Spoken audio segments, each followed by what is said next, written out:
पीके अपने ही चाल में बुरी तरीके से फंस गए हैं। कहा जाता है ना कि नाखून कटाकर शहीद होने, वही बात पीके को यानी कि प्रशांत किशोर जो जनसुराज पार्टी के सूत्रधार है, उनको इस वक्त झेलनी पड़ रही है।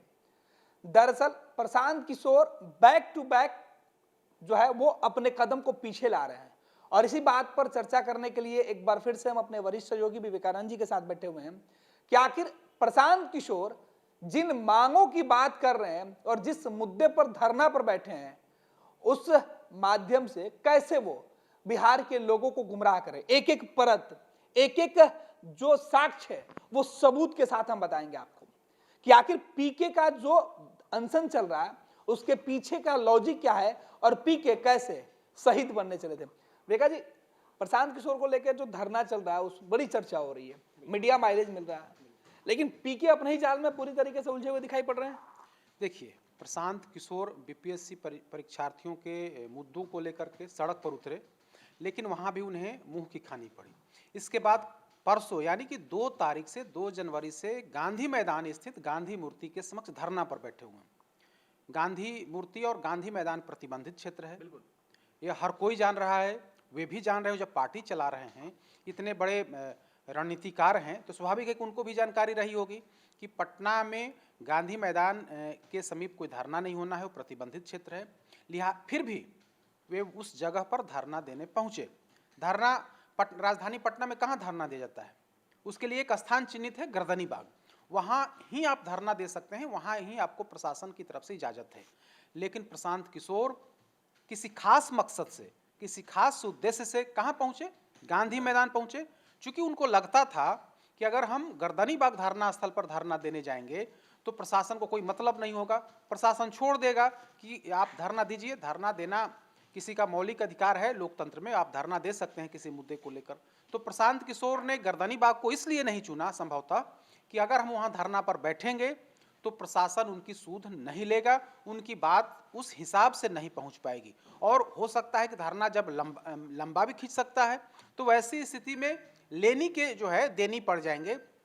लिहाजा इन्होंने खास मकसद से गांधी मैदान को चुना, गांधी मूर्ति के समीप इन्होंने धरना देने को चुना और अचानक 2 तारीख दोपहर बाद वे वहाँ पर पहुँचते हैं और धरना देने शाम में वहाँ पर पहुँच जाते हैं और धरना पर बैठ जाते हैं। उनके साथ कौन लोग बैठे थे? मैक्सिमम वही लोग थे जो बीपीएससी के परीक्षार्थी नहीं थे। हम तमाम लोगों ने, कई मीडिया संस्थानों ने इस खबर को प्रमुखता से दिखाया भी, किस तरह से जो गांधी मैदान में घूमने वाली लड़कियां हैं उनको वहां पर बिठा दिया गया। यह बात सबके सामने आई है और ज्यादातर जनसुराज जो उनकी पार्टी, बिल्कुल उनके जो कार्यकर्ता हैं या उनके नेता हैं वे बैठे हुए हैं। तो सवाल यही है कि आखिर गांधी मूर्ति के समक्ष, गांधी मैदान स्थित गांधी मूर्ति के समक्ष क्यों धरना देने पहुंचे प्रशांत किशोर? तो जो जानकारी निकल करके सामने आ रही है वो यही निकल करके सामने आ रही है कि प्रशांत किशोर कोई इतनी जानकारी थी, इतनी समझ थी कि अगर हम गांधी मैदान में धरना देंगे तो प्रशासन कुछ ही देर में प्रशासन उन्हें वहां से हटा देगा। तो मैसेज जाएगा कि भाई हम तो आपके लिए धरना देने बैठे, हम बीपीएससी परीक्षार्थियों के आंदोलन को आगे बढ़ाने की हमने कोशिश की, लेकिन प्रशासन जो है, प्रशासन धरना नहीं देने दे रहा है और प्रशासन हमें जबरन वहां से उठा दे रहा है। जब प्रशांत किशोर वहां धरना देने गए, कुछ ही देर के बाद पटना के जिलाधिकारी की तरफ से मैसेज आया कि आप यहाँ पर धरना नहीं दे सकते हैं, यह कानूनन अपराध है और आपके खिलाफ मुकदमा भी दर्ज किया जा रहा है। और इसके बाद वहां पर पुलिस और प्रशासन के अधिकारी पहुंचे, लेकिन ऐसा लगा कि अगर प्रशासन वह कार्रवाई करता तो निश्चित तौर पर इसमें प्रशांत किशोर को गेन मिलता, मतलब प्रशांत किशोर को माइलेज मिल जाता, बिल्कुल मीडिया माइलेज मिलता। लिहाजा प्रशासनिक जो टीम थी वो पीछे हट गई और इसके बाद छोड़ दिया गया कि आप जो है धरना दीजिए। तो जो प्रशांत किशोर को लग रहा था कि कुछ ही घंटों में उनका धरना समाप्त कर दिया जाएगा, प्रशासन इजाजत नहीं देगा और वैसी स्थिति में हम कुछ देर धरना पर बैठ करके हम बड़ा मैसेज दे देंगे पूरे बिहार में कि हमने बिहार के नौजवानों, हमने परीक्षार्थियों और अब हमने बिहार के हित के लिए लड़ाई लड़ी। लेकिन नीतीश कुमार की जो सरकार है वो सरकार अब धरना देने भी नहीं दे रही है। नीतीश कुमार की सरकार तानाशाह हो गई है और जो मौलिक अधिकार है धरना देना, शांतिपूर्ण धरना देना, उस धरने को भी बाधित करने का प्रयास पुलिस और प्रशासनिक अधिकारी कर रहे हैं। लेकिन यहाँ पर खेल हो गया, जिस मकसद से प्रशांत किशोर सड़कों पर उतरे थे, जिस मकसद से गांधी मैदान में धरना देने बैठे, वो कहीं ना कहीं इनके साथ खेल हो गया। प्रशासन पूरे तौर पर पीछे हट गई और कह दिया कि आप धरना दीजिए। तो अब देखिए, परसों से धरना पर बैठे हुए, खुले आसमान के नीचे धरना पर बैठे हुए हैं और प्रशासन अपना काम है, यानी कि जो शांतिपूर्ण परीक्षा कराने की जो जिम्मेदारी थी प्रशासन की, वो उस काम में पटना के जिलाधिकारी लगे हुए हैं और इनको छोड़ दिया गया कि आप धरना दीजिए। धरने का अब कुछ ही समय के बाद 48 घंटे हो जाएंगे, लेकिन सरकार की तरफ से और प्रशासन की तरफ से कोई माकूल ऐसा नहीं कहा गया कि आप यहां से हट जाइए, या जबरन भी नहीं हटाया गया है। तो इस तरह से जो प्रशांत किशोर यह समझ रहे थे कि यह धरना कुछ घंटों, यानी कि 2 घंटा, 4 घंटा, 5 घंटा में प्रशासन उन्हें वहां से हटा देगा, लेकिन ऐसा नहीं हुआ। ऐसी स्थिति में खुले आसमान के नीचे रात, इस कड़ाके की ठंड में उन्हें खुले आसमान के नीचे रात गुजारनी पड़ रही है। जो बीपीएससी परीक्षार्थी हैं वे भी अब इनके साथ नहीं है, मैक्सिमम लोग परीक्षा देने चले गए हैं। 8,200 एडमिट कार्ड डाउनलोड हुआ। डीएम ने खुद जानकारी दी, बोला कि रात परीक्षा के बाद वो फाइनल फिगर बताएंगे। बिल्कुल 12,000 के आसपास परीक्षार्थी थे बापू परीक्षा केंद्र में, जिनकी परीक्षा रद्द की गई थी, और उसमें से लगभग 9,000, जैसा कि पटना के जिलाधिकारी ने बताया कि 9,000 से अधिक या 9,000 के आसपास एडमिट कार्ड जो है वो जारी किया गया। तो वैसे स्थिति मैक्सिमम बच्चे आ गए हैं। अभी हालांकि फाइनल डेटा उन्होंने नहीं बताया है, उन्होंने कहा है कि हम एग्जाम के बाद इसकी जानकारी देंगे। तो हम लोग चर्चा यही कर रहे थे कि प्रशांत किशोर नाखून कटा करके शहीद होना चाहते थे, लेकिन प्रशासन ने, पटना पुलिस ने इनकी मंशा पर पानी फेर दिया है और इनकी मंशा कहीं ना कहीं फेल साबित हुई है। चले थे 2-4 घंटे के लिए धरना देने, लेकिन प्रशासन ने कुछ इस तरह से मैं यूं कहें कि इस तरह का नजरअंदाज कर दिया इस तरह से खेल कर दिया, इसको कह सकते हैं खेल कर दिया कि प्रशांत किशोर को अपनी टीम के साथ गांधी मैदान में धरने पर बैठना पड़ा। पीछे, हाँ बिल्कुल, भूख हड़ताल पर। अब पीछे हटे भी तो कैसे हटे? प्रशासन तो सिर्फ खाना पूर्ति के लिए वहां पर जा रहा है। और अब तो देखिए कि प्रशांत किशोर की डिमांड भी कहीं ना कहीं अब बीपीएससी परीक्षा रद्द करने की नहीं रही।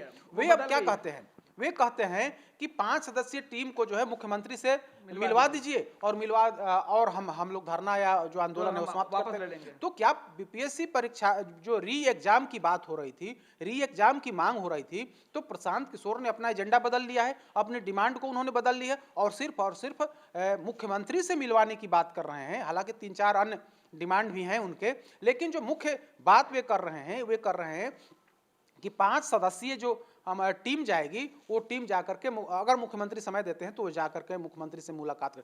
तो सिर्फ मुख्यमंत्री से मुलाकात करवाना ही मकसद है आपका? मुख्यमंत्री का चेहरा दिखाना? मुख्यमंत्री को चेहरा दिखा देने से क्या जो समस्या है उसका समाधान हो जाएगा? अब तो आज परीक्षा चल रही है और मैक्सिमम जो परीक्षार्थी है उस परीक्षा में शामिल हो रहे हैं। तो क्या लगता है कि अब परीक्षा रद्द करने की कहीं कोई गुंजाइश बचती है? अभी तक पटना जिला प्रशासन या फिर बिहार लोक सेवा आयोग की तरफ से भी स्पष्ट कर दिया गया है कि परीक्षा रद्द करने की बात नहीं। अब तो यहाँ तक बात आ गई है कि बीपीएससी के अध्यक्ष ने अभी इसी दौरान कहा है कि वे 25 से 30 जनवरी तक जो टेस्ट है, इस टेस्ट का हम रिजल्ट जो है जारी कर देंगे। यानी कि बीपीएससी जो प्रारंभिक परीक्षा हुई आज री एग्जाम जो हो रहा है उसका हम रिजल्ट इस महीने का लास्ट तक दे देंगे।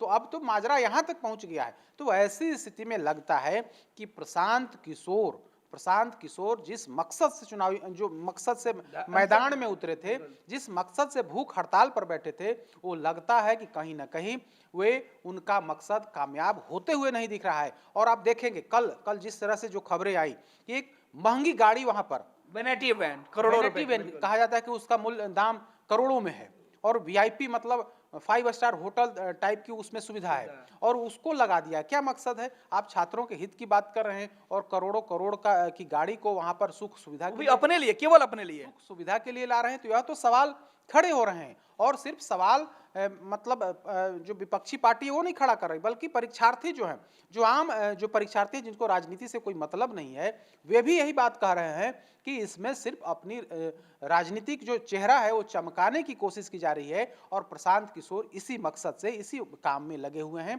लेकिन यहाँ इन्हें लेने के देने पड़ जा रहे हैं और कहा जा रहा है कि प्रशांत किशोर शहीद बनना होना चाहते थे, लेकिन प्रशासन ने शहीद सारा गेम पलट दिया और शहीद होने की मंशा पर पानी फेर दिया। विवेका जी, दो सवाल हम हो जाते हैं, क्योंकि हमने अपने दर्शकों को हमने कहा कि हम समझाएंगे कि आखिर प्रशांत किशोर कैसे लोगों को गुमराह करें। पहली बात कि प्रशांत किशोर को ये लगा कि जब वो गांधी मैदान में पहले दिन जब छात्रों के आंदोलन में शामिल हुए थे, तो कुछ घंटे के सड़क जाम के बाद प्रशासन ने लाठीचार्ज करके भीड़ को तितर बितर कर दिया। प्रशांत किशोर को भी लगा कि 26 जनवरी जो है उसे लेकर जिला प्रशासन के द्वारा 5 जनवरी तक ही गांधी मैदान में परमिशन दिया गया है आम लोगों को। 5 जनवरी के बाद गांधी मैदान स्वतः ही बंद कर दिया जाएगा। तो किसी भी सूरत में अगर उनका आंदोलन लंबा चलता है तो 5 जनवरी को हर हाल में खत्म हो जाएगा। तो प्रशांत किशोर को यह बात पहले से पता होगी, और प्रशांत किशोर को यह बात क्यों नहीं पता है? क्योंकि वो तो बिहार के सरकार में रह चुके हैं, अहम हिस्सा है। वो खुद कह रहे हैं कि मुख्यमंत्री नीतीश कुमार जैसे लोगों को सीएम बनाने में वो कंधा देते हैं। देखिए, उन्हें सब कुछ जानकारी थी और पूरी जानकारी लेकर या पूरा एक रणनीति के तहत ही वे गांधी मूर्ति के समक्ष बैठे थे। ऐसा नहीं, हम लोगों ने पहले भी इस बात की जानकारी अपने दर्शकों को दी कि उन्हें पूरी जानकारी थी कि हम गांधी मूर्ति के समक्ष धरना पर बैठेंगे तो वह गलत है, गैर कानूनी है और प्रशासन हमें वहां बैठने की इजाजत नहीं देगा बहुत देर तक।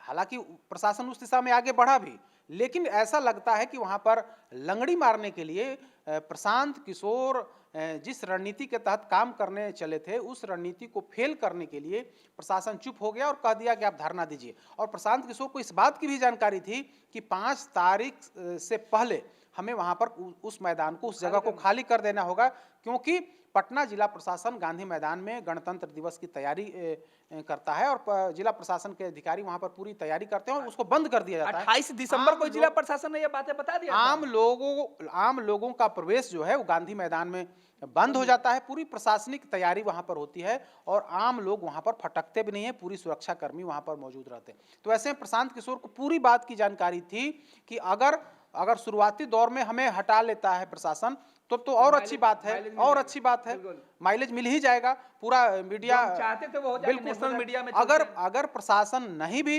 अगर वो कदम नहीं उठाता है, फिर भी 5 तारीख तक तो हर हाल में ही प्रशासन हमें वहां से हटा देगा, जबरन हटा देगा। और वैसी स्थिति में बहुत कम दिन का हमें वहां पर धरना या भूख हड़ताल करना पड़ेगा।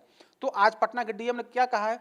पटना के डीएम ने यही बात कही है कि पहले परीक्षा हो जाने दीजिए, फिर उसके बाद हम देखते हैं कि उस पर हम क्या कर पाते हैं, क्योंकि वहां पर धरना देना गैर कानूनी है। और प्रशांत किशोर जो बातें कह रहे हैं कि धरना कोई कहीं भी धरना दे सकता है, तो ऐसी बात नहीं है। विधि व्यवस्था को देखना पड़ता है कि विधि व्यवस्था कहां से बिगड़ रही है, विधि व्यवस्था कहीं बिगड़ तो नहीं रही है, यह देखना प्रशासन का काम है। और जिलाधिकारी के नाते उन्होंने स्पष्ट तौर पर कह दिया है कि परीक्षा के बाद जो अभी री एग्जाम हो रहा है 24 सेंटरों पर, हम परीक्षा के बाद देखते हैं कि इस मामले में क्या कर सकते हैं। तो हमें ऐसा लगता है कि आज शाम होते होते देर शाम तक या देर रात तक प्रशांत किशोर को गांधी मैदान से जबरन जो है हटा दिया जाएगा। और हटाने की कार्रवाई तब होगी, ऐसा लगता है कि जब मीडिया का जमावड़ा वहां पर नहीं होगा, देर रात जब सब लोग सोए होंगे, प्रशासन की टीम जो है, पुलिस के अधिकारी वहां जाएंगे और तमाम जो लोग धरना पर या भूख हड़ताल पर हैं, प्रशांत किशोर समेत, उन तमाम लोगों को वहां से हटा दिया जाएगा। यानी कि आज रात में तो हर हाल में खाली करा देना है। तो इस तरह से 2 तारीख से जो प्रशांत किशोर धरना दे रहे हैं और 4 तारीख की रात होते होते धरना समाप्त कर दिया जाएगा। और इस पूरे प्रकरण में ऐसा लगता है कि जो सरकार है या फिर पटना जिला प्रशासन है, कोई मतलब इनको लाभ लेने की कोशिश किसी भी एंगल से लाभ ले, इनका जो एक्सपोज कर दिया जाएगा, इनका पर्दाफाश हो जाएगा बिल्कुल कि इनकी मंशा क्या है। बिल्कुल, क्योंकि और इसी मंशा को विफल करने, जिस मंशा के तहत ये बैठे थे, उसी मंशा को फेल करने के लिए ही उस दिन पटना पुलिस और पटना के अधिकारी जो है बैकफुट पर चले गए और नोटिस दे करके वहां पर अधिकारी गए और कहा कि आप गलत कर रहे हैं। उसके बाद वे लोग पीछे हट गए और स्पष्ट कर दिया गया आप धरना दीजिए, क्योंकि अगर अभी हम आपको हटाएंगे तो आपका इसमें लाभ होगा। मैसेज जाएगा कि पुलिस जबरन हटा रही है और नाखून कटा करके शहीद होने देने की स्थिति में सरकार नहीं है कि प्रशांत किशोर उपलब्धि ले लें कि हमने परीक्षार्थियों की, हमने बिहार के नौजवानों की और छात्रों की लड़ाई लड़ी, या होने देना सरकार नहीं चाहती है। वेगा जी, और 2 सवाल हम होता है कि अब प्रशांत किशोर देखिए कैसे बैकवर्ड, जैसे जैसे वक्त गुजर रहा है प्रशांत किशोर को यह मुश्किल लगते जा रहा है। पहले प्रशांत किशोर री एग्जाम की बात कर रहे थे, अब प्रशांत किशोर ने डिमांड छोड़ दी। उन्होंने कहा कि बीपीएससी की परीक्षा से हमें कोई लेना देना नहीं है, बस बिहार के 5 छात्र जो धरना पर इनके साथ बैठे हैं वो जो कौन है उन छात्रों की पहचान प्रशांत किशोर ही करते हैं। दूसरे जगह धरना स्थल पर जो छात्र बैठे हैं वो कह रहे हैं कि वो छात्र हमारे साथ नहीं है, लेकिन जो 5 छात्र वो मुख्यमंत्री से एक बार मिल ले। भाई अब किससे कह रहे हैं? बिहार के मुख्यमंत्री नीतीश कुमार से प्रशांत किशोर के जो रिश्ते है वो जग जाहिर है, किससे छुपा है? नीतीश कुमार से मिलने के लिए प्रशांत किशोर को एक फोन कॉल की जरूरत है। विकास जी, प्रशांत किशोर किसको गुमराह कर रहे हैं और किन बच्चों को गुमराह करके कह रहे हैं कि भाई अधिकारी, डीएम, एसपी पदाधिकारियों से वो बात करके? बिहार के लोग या बिहार के जो परीक्षार्थी हैं या नौजवान गुमराह होने वाले नहीं हैं। प्रशांत किशोर चाहे जो भी बातें कर ले, बिहार की जनता जान रही है ना कि प्रशांत किशोर पहले किसके साथ थे। बिल्कुल, प्रशांत किशोर नीतीश कुमार के साथ थे, नीतीश कुमार के साथ उनके आवास में रहे हुए हैं, एक ही छत के नीचे, एक ही छत के नीचे रहे हुए हैं। और प्रशांत किशोर जेडीयू के राष्ट्रीय उपाध्यक्ष हुआ करते थे। नीतीश कुमार ने प्रशांत किशोर के लिए एक स्पेशल पोस्ट क्रिएट किया था और सीधे राष्ट्रीय उपाध्यक्ष बना दिया था। और प्रशांत किशोर 2015 जब 2015 के बिहार विधानसभा के चुनाव हो रहे थे तो प्रशांत किशोर ने फिर से नीतीश कुमार को मुख्यमंत्री बनाने के लिए पूरी ताकत लगाई थी। और वे कहते भी हैं कि उन्होंने पर्दे के पीछे से या हर तरह से उनको समर्थन किया और नीतीश कुमार को मुख्यमंत्री बनाया। तो यह बात बिहार की जनता नहीं जानती है क्या? बिहार की जनता यह भी जानती है कि जब आप बिहार यात्रा पर निकल रहे थे प्रशांत किशोर जी, तब भी आप मुख्यमंत्री नीतीश कुमार से मिलने गए थे, यानी कि आप सरकार बदलने की बात कर रहे थे और बिहार में नवजागरण या बिहार के लोगों को जागरूक करने निकले थे और कह रहे थे कि लालू प्रसाद यादव 15 साल रहे, नीतीश कुमार 15 साल रहे, लेकिन फिर भी बिहार का विकास नहीं हो सका। इसके पहले जब इस आंदोलन जन सुराज लाने की आप जो यात्रा निकाल रहे थे और उसके पहले आप नीतीश कुमार से मुलाकात करने गए थे, यह खबर बिहार के लोग जानते हैं, अभी भूले नहीं होंगे। तो आप किससे यह बात करते हैं? अगर आप चाहते कि मुख्यमंत्री से मिलना है तो आप मुख्यमंत्री के यहाँ संपर्क करते। और प्रशांत किशोर अगर संपर्क करे तो ऐसा नहीं है कि मुख्यमंत्री टाइम नहीं देते, मुख्यमंत्री जरूर टाइम देते और मुलाकात होती, लेकिन मनसा तो है नहीं। मनसा तो सिर्फ और सिर्फ राजनीति करनी है। मनसा सिर्फ और सिर्फ जो नौजवान हैं, जो परीक्षार्थी हैं, उनकी भावना को भड़काकर अपनी बिहार में पकड़ मजबूत बनानी है नौजवानों के बीच में, छात्रों के बीच में। मकसद यह नहीं है कि सुधार हो, मकसद यह नहीं है कि परीक्षा शांतिपूर्ण हो, कदाचार मुक्त हो। मकसद यही है कि सिर्फ और सिर्फ अपनी रोटी सेकना कि कैसे हम बिहार में अपने आप को स्थापित कर सकें, अपनी पार्टी को स्थापित कर सकें। क्योंकि आप देखेंगे कि 2 अक्टूबर 2024 को जब इन्होंने नई पार्टी जन सुराज बनाई, उसके बाद इन्होंने सीधे तौर पर उपचुनाव में उतर गए और कह दिया कि हम दोनों गठबंधन को परास्त करेंगे और तीसरे मोर्चा के तौर पर, मतलब तीसरी पार्टी जन सुराज होगी जो सत्ता पक्ष और विपक्ष को मात दे करके बिहार में अपने आप को स्थापित करेगी। लेकिन क्या हुआ? चारों सीट पर इनकी करारी हार हुई। उसके बाद आइए तिरहुत उपचुनाव, बिहार विधान परिषद के उपचुनाव तिरहुत हुआ, उसमें क्या हुआ? इनकी पार्टी की खूब ताकत लगाए, खूब मेहनत किए, लेकिन क्या हुआ? रिजल्ट हार गए। और कौन जीता? एक ऐसा शख्स जीत गया जो एक शिक्षक था, नियोजित शिक्षक था, जिसे सरकार ने बर्खास्त कर दिया था। वो शिक्षक चुनाव जीत गया, उसके पास कोई संसाधन, कोई पैसा, कोई रणनीति, कोई बड़े रणनीतिकार उसके साथ नहीं थे, फिर भी वो शख्स जीत गया। उसके बाद ये फिर से जब वहां औंधे मुंह गिरे, उसके बाद पटना की सड़कों पर उतरे। किस लिए? शिक्षकों के परीक्षार्थियों, बीपीएससी परीक्षार्थियों के मुद्दों को लेकर के वहां पर गए और हजारों छात्रों को, हजारों परीक्षार्थियों को पटना की सड़कों पर छोड़ दिया और फिर खुद जो है भाग खड़े हुए। तमाम लोगों ने इस खबर को देखा और सुना है। और जब फजीहत हुई तो रात में वे धरना स्थल पहुंच जाते हैं गर्दनीबाग और वहां जाकर के धमकाते हैं उन्हीं परीक्षार्थियों को और क्या कहते हैं कि कंबल भी अगर तुम लोग ओढ़े हुए हो तो कंबल हमने दी है। तो यह समझ सकते हैं किस तरह की राजनीति कर रहे हैं। उसके बाद जब उनकी भद पीटी है तो अगले दिन प्रेस कॉन्फ्रेंस करते हैं और सफाई पेश करते हैं।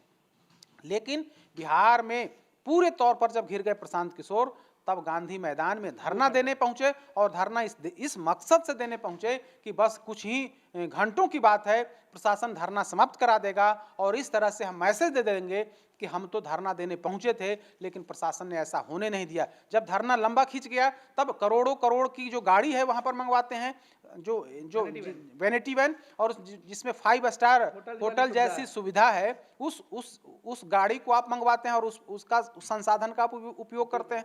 तो कह सकते हैं ना कि बिहार की बात करते हैं, बिहार को आगे बढ़ाने की बात करते हैं और खुद जो है इस तरह की राजनीति करते हैं। तो स्वाभाविक है कि सवाल उठेंगे। सवाल न सिर्फ मीडिया के लोग उठा रहे हैं बल्कि सभी विपक्षी पार्टी, जो भी एनडीए हो या महागठबंधन हो, तमाम दल के लोग उठा रहे हैं। अब तो परीक्षार्थी भी उठाने लगे हैं। परीक्षार्थी भी उठा रहे हैं कि हमारी भावनाओं के साथ इन लोग राजनीति खिलवाड़ कर रहे हैं, राजनीति कर रहे हैं। इसमें परीक्षार्थियों का कोई भला होने वाला नहीं है, भला सिर्फ और सिर्फ ये लोग अपनी हित की बात कर रहे हैं। विका जी, दो सवाल और है कि जिस तरीके से प्रशांत किशोर ने कहा कि उनके एक फोन करने पर मुख्य सचिव बच्चों से मिलने के लिए तैयार हो गए, तो आप पटना के जो निचले या छोटे पदाधिकारी हैं उनको आप सुना रहे हैं कि मुख्यमंत्री से जाकर मिलवा दीजिए। जब आप मुख्य सचिव को फोन कर सकते हैं, मुख्य सचिव आपके फोन करने पर 5 छात्रों से मिल सकते हैं, 11 छात्रों से मिल सकते हैं, तो सीएम नीतीश क्यों नहीं? पहला सवाल। दूसरा सवाल कि जिस वैनिटी वैन की चर्चा हो रही है, करोड़ों रुपए की लग्जरियस गाड़ी है, वो प्रशांत किशोर ने पूरे धरना में उनके साथ 50-60 लोग बैठे हुए हैं, लेकिन वो सुविधा केवल प्रशांत किशोर को मिल रही है। उसमें 5 स्टार वाली सुविधा, उसमें बेड है, बाथरूम है, उसमें सोने आराम करने हर चीज की वो सुविधा है जिसकी जरूरत बड़े बड़े होटल में या बड़े रसूखदार लोगों को होती है। देखिए, पहला जो सवाल है कि जब चीफ सेक्रेटरी को फोन करके मिलने का वक्त प्रतिनिधिमंडल को मिलने का वक्त ले सकते हैं, तो ऐसे मुख्यमंत्री से क्यों नहीं? हमने फोन नहीं कर सकते। हम पहले भी इस बात को बताए हैं कि मुख्यमंत्री के बेहद करीबी रहे हैं और आज भी रिश्ते हैं, इससे इनकार नहीं किया सकता है। और जब ये यात्रा पर निकल रहे थे बिहार में, तब इन्होंने मुख्यमंत्री से आशीर्वाद भी लिया था। कहा जाता है कि मुख्यमंत्री से मिलने गए थे और दोनों के बीच मुलाकात हुई थी और यह बात उत्तराधिकारी के तौर पर नीतीश कुमार इनको और यह बात मीडिया में आई थी। इसका इन्होंने खंडन भी नहीं किया कि हाँ हमारी मुलाकात नहीं हुई थी। तो इनकी मुलाकात हुई थी और नीतीश कुमार से रिश्ते जगजाहिर हैं। आज भी नीतीश कुमार और प्रशांत किशोर के बीच रिश्ते हैं, इससे इनकार नहीं किया सकता है। तो सवाल यही उठ रहा है ना कि जब आप मुख्य सचिव को फोन कर सकते हैं तो मुख्यमंत्री आवास में क्यों नहीं फोन किए? मुख्यमंत्री आवास में फोन करते और कहते कि हाँ भाई टाइम दिया जाए, मुलाकात करनी है, तो यस या नो जो होता, तब आप कहते कि हाँ हमने मुख्यमंत्री से टाइम लिया, टाइम मांगा, लेकिन उन्होंने टाइम नहीं दिया। लेकिन आप ऐसी बात नहीं कर रहे हैं। आप क्या कर रहे हैं कि हमारी मांग है कि मुख्यमंत्री से 5 सदस्यीय प्रतिनिधिमंडल मिले और मुख्यमंत्री इसके लिए टाइम दें और उसके बाद बच्चे जो तय करना है करें, बच्चे रद्द भी नहीं हो। बच्चे जो तय करेंगे। अब बच्चे हैं कौन भाई? उसमें मैक्सिमम बच्चे तो परीक्षा देने चले गए। अब कौन बच्चे हैं? सवाल यह तो है ही ना। और यह सवाल कहीं ना कहीं उनके लिए मुश्किल खड़ी कर रहा है कि किस तरह से अपनी राजनीति कर रहे हैं। और दूसरा सवाल जो वीआईपी कल्चर, आप बिहार की राजनीति करते हैं, बिहार बदलने की बात करते हैं और धरना देते हैं जहां 5 स्टार होटल टाइप की जो गाड़ी है व्यवस्था लेकर साथ चलते हैं। कहा तो जाता है कि जब यात्रा कर रहे थे ये भी गाड़ी वैनिटी वैन जो है गाड़ी वहां रहती थी और उसका ये उस संसाधन का उपयोग करते थे। तो अब रात में उस गाड़ी का उपयोग करते हैं कि क्या करते हैं वे जाने। लेकिन जब वीडियो सामने आया, कल तमाम लोगों ने देखा कि गांधी मैदान में लग्जरियस गाड़ी वैनिटी वैन लगी हुई है, इसके बाद सवाल उठने लगे और विपक्ष ने इस पर बड़ा प्रहार किया और कहा है कि कैसी भूख हड़ताल है जहां पर इस तरह के संसाधन का उपयोग किया जा रहा है। क्या मैसेज आप दे रहे हैं? मैसेज तो यही दे रहे हैं ना कि आप वीआईपी कल्चर से नीचे नहीं उतरे हैं। आप एक तरफ भूख हड़ताल की बात कर रहे हैं, दूसरी तरफ वीआईपी कल्चर, वीआईपी व्यवस्था लेकर के आप साथ चल रहे हैं और कह रहे हैं कि हम आंदोलन करेंगे। क्या इसी तरह से आंदोलन किया जाता है? क्या हम लोगों ने तो नहीं देखा है कि बिहार, खास करके बिहार में अगर कोई नेता या किसी मुद्दे को लेकर के धरना पर बैठता है तो करोड़ों की वीआईपी गाड़ी लेकर के वहां पर जो सभी साजो सामान से वो लैस गाड़ी हो, वो उस गाड़ी को लेकर के बैठता है। हमने तो ऐसी तस्वीर नहीं देखी है। अब प्रशांत किशोर नए नेता बने हैं, रणनीतिकार से अब नेता बने हैं, तो ऐसी स्थिति में अब यह भी देखने को मिल रहा है कि करोड़ों की लग्जरियस गाड़ी जो है वहां पर लगी हुई है और उस संसाधन का उपयोग उनके लोग कर रहे हैं या वे कर रहे हैं या उनके लोग कर रहे हैं, क्या है वे जाने। लेकिन चर्चा इसी बात की है कि यह किस तरह का भूख हड़ताल जहां पर ऐसी व्यवस्था है। चलिए, बहुत बहुत धन्यवाद विवेका जी। तो पटना के जिलाधिकारी ने साफ कर दिया है कि पहले छात्रों का एग्जाम निपट जाए, उसके बाद वो तय करेंगे कि प्रशांत किशोर के साथ क्या कुछ करना है। लेकिन सबसे बड़ा सवाल, प्रशांत किशोर जो दावे कर रहे थे कि मुख्यमंत्री नीतीश कुमार अगर 5 बच्चों से भी मिल लेंगे तो वो अपना धरना खत्म कर देंगे, सवाल अब पीके से है कि आखिर नीतीश कुमार से बात आप खुद क्यों नहीं कर रहे हैं? जिन दावों के साथ गरीब बच्चों के हमदर्द बनने आप चले थे, क्योंकि बच्चे जो छात्र होते हैं वो गरीब बेरोजगार होते हैं, उनके पास करोड़ों रुपए की सुविधा नहीं होती है, लेकिन गरीबों की बात करने के लिए करोड़ों रुपए के संपत्ति सामान लेकर आप धरना हाई फाई व्यवस्था के साथ करने पहुंचे थे। अब आपके पोल पट्टी खुल गई है तो आपके तरफ से नई बातें कही जा रही है। पैनोरमा ग्रुप, जो सोचता है वो करता है। ये लो मुंह मीठा करो, आज मैंने अपना जॉब छोड़ दिया, अब हम पूर्णिया वापस जाएंगे। जॉब छोड़ दिया है? मतलब ये घर कैसे चलेगा, हम करेंगे क्या, और माँ बाबूजी क्या बोलेंगे? इसलिए मैं एक और मिठाई का डब्बा लाया, अपने बिजनेस के लिए लोन अप्रूव हो गया। अरे लोन अप्रूव हो गया वो तो ठीक है, लेकिन पूर्णिया में हम रहेंगे कहाँ? अपना घर भी तो नहीं है वहाँ। इसलिए तो एक और मिठाई का डब्बा अलग से लाया हूं। हमने पूर्णिया में घर ले लिया है, पूर्णिया के ई होम्स पैनोरमा में। पूर्णिया में पैनोरमा ग्रुप लेकर आए हैं ई होम्स पैनोरमा, बड़ा घर, आलीशान जिंदगी और अत्याधुनिक सुविधाओं के संग। अरे अरे, अब क्यों मुंह मीठा करवा रही हो? क्योंकि हम घर वापसी जो कर रहे हैं। घर वापसी की खुशी पूर्णिया में ई होम्स पैनोरमा के संग। ई homes panorama, luxurious lifestyle redefined. Bharatiya Janata party का सदस्य बनने के लिए 8800002024 पर मिस्ड कॉल करें। निवेदक भारतीय जनता पार्टी बिहार।